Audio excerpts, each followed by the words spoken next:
Joining me from New York is the chairman of the Faith and Freedom Coalition, Ralph Reed. Ralph, how are you, sir? I'm good, Glenn. Good to be with you.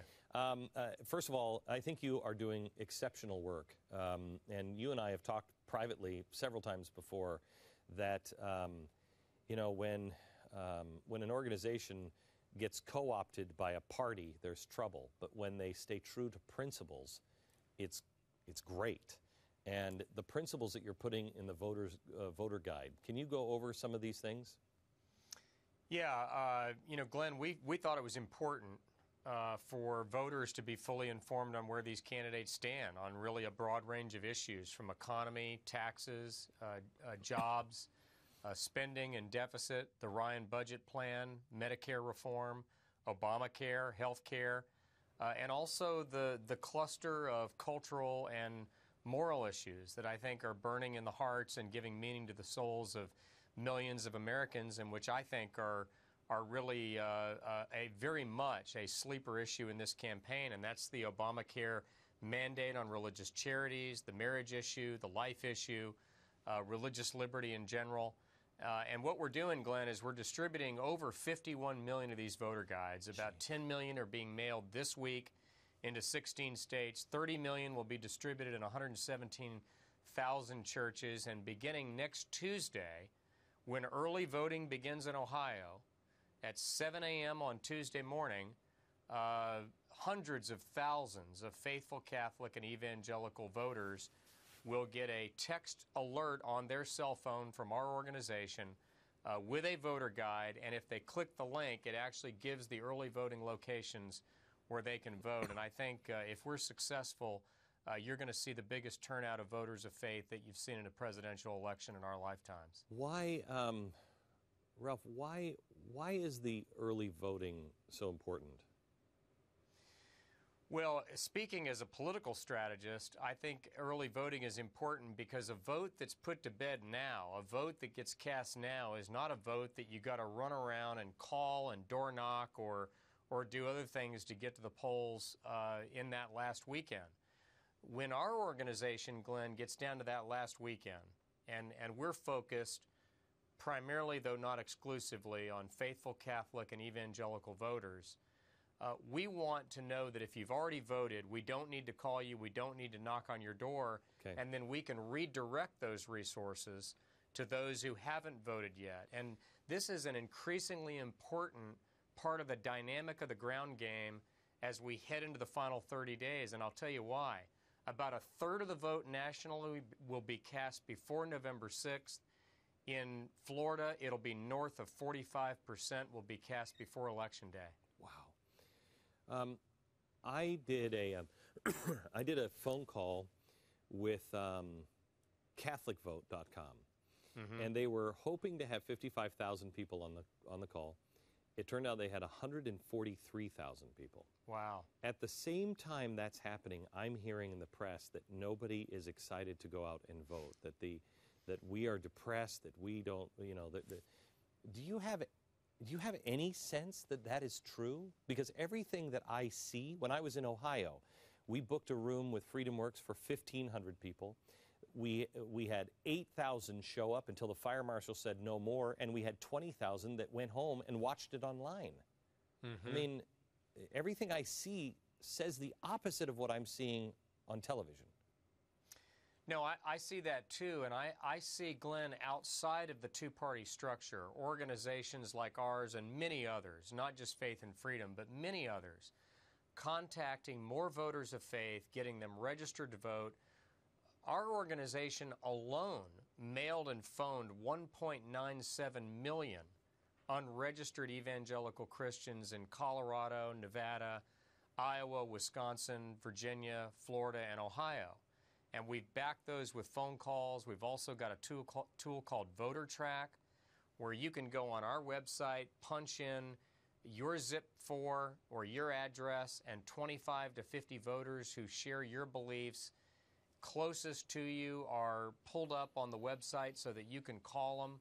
I got an email from a friend of mine earlier today in Texas, your now home state, who's taking 30 people from Dallas to Richmond, Virginia for the final weeks of the campaign to knock on doors. So my advice to people, and it's not that different than it is every election, honestly, Glenn, but my advice is ignore the press and ignore the polls. Do your job, make sure your friends and family are registered to vote, make sure they're informed, and that they go to the polls, because all a public opinion survey is a best guess based on a turnout model that comes from what? That comes from previous elections. So if several million additional conservative citizens of faith show up at the polls on Election Day, then all the polls that we're seeing now are wrong. Well, I have to tell you, Ralph, I don't think this is going to be like, I mean, the last two elections and all of the primaries, they haven't been able to model those things. Right. Everything has changed. Everything, at least on the Republican side or the conservative side, we have, I know I have fundamentally changed as a human being in the last 6 years. I have fundamentally changed the way I look at things and everything else. And I'm sorry, but they keep calling these elections wrong because I don't think they understand what's happened. I don't think they understand, especially when it comes to faith. They always dismiss people of faith. And I don't think they understand that they got under the hood of faith, and we caught them with their hands on our engine, and we're saying, what are you doing? No, thank you. And we are awake. We are awake. I don't think there's any question about it, Glenn, and I don't mean to suggest that the outcome of primaries is necessarily predictive of a general election. Right. But it's symptomatic of something, and I would just point to two data points.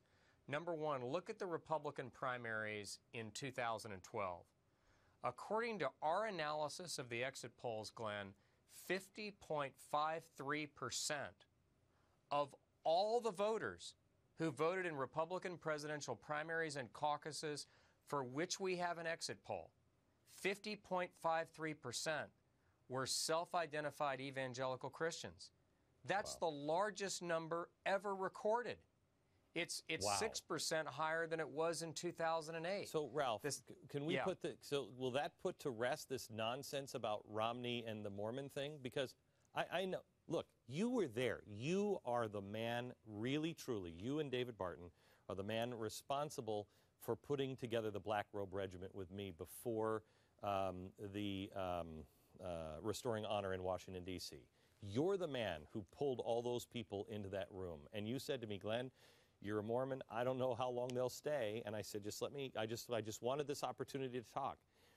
Things, and correct me if I'm wrong, Ralph, things have changed dramatically since we met that night. Well, I think they have because, hopefully the church has woken up and is ready to be the church again. By which I don't mean being a wholly owned subsidiary of either party. Right. But rather speaking truth to both. Yes. And when you have the federal government, Glenn, with the enforcement power of the Department of Health and Human Services, an executive order out of the White House, and the enforcement power of the Department of Justice, forcing evangelical colleges like Ohio Christian University, or Colorado Christian University, or Liberty University in Virginia, or Notre Dame, to cover healthcare services that violate their conscience and contradict their own religious teaching. Right. This has never happened before in American history. So my own view is that they're coming, and they're coming in record numbers. And the only job that I've got, and you in a different role, but the same basic job, is to make sure that people are educated and informed. Why? Because the Bible says, my people perish for lack of knowledge. If we give them the knowledge, Glenn, on where these candidates stand, they'll figure it out for themselves. One more thing. I just want to touch base on this, and we'll put this up on the Blaze action page. Whenever you look at the top of the banner of the Blaze, you'll see a little red button that says Take Action. You click on this, and you'll find Ralph's organization, and it'll take you right to that page.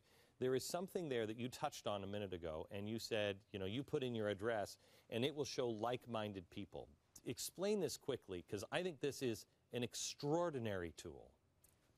Well, it's called Voter Track, And what VoterTrack does is it allows you to find like-minded friends and neighbors who share your basic outlook on the issues in your own neighborhood. This is not a GOP. This is not a GOP based thing. This is an algorithm that kind of like the algorithms that Google uses to be able to. Yeah, that's right. We use consumer databases and voter registration and other history to identify voters who, you know, not with absolute certainty, but in general, we know that they're people of faith and they're conservative. So what you can do is you can go to that tool on our website, Glenn, ffcoalition.com. It's called VoterTrack. And here's the great part, Glenn. You not only can contact people in your neighborhood, you can contact people in any one of these key battleground states. So we've got people who may be living in a state like California that's not a battleground state for the presidential race, but they can be calling people in Ohio and Iowa and Wisconsin and Florida. And I believe, counterintuitively and ironically, that here we are in this election where $5 billion is being spent. There's over $600 million in attack ads being slung by both sides. And what's resulted, Glenn, is that we're getting back to the grassroots politics of knocking on doors, ringing doorbells, making phone calls, and burning shoe leather. And whoever does that best is who's going to win on November 6th. I would like to talk to you again next week, Ralph, about that particular thing and see if we can get our audience mobilized in two fronts. One, voting early, not often, just early. And the second thing is to help mobilize them with your work on the grassroots, because it really is David versus Goliath. That's the way it's going to happen, and no one will see it coming. Thanks, Ralph. Thank you, Glenn. Back in a minute.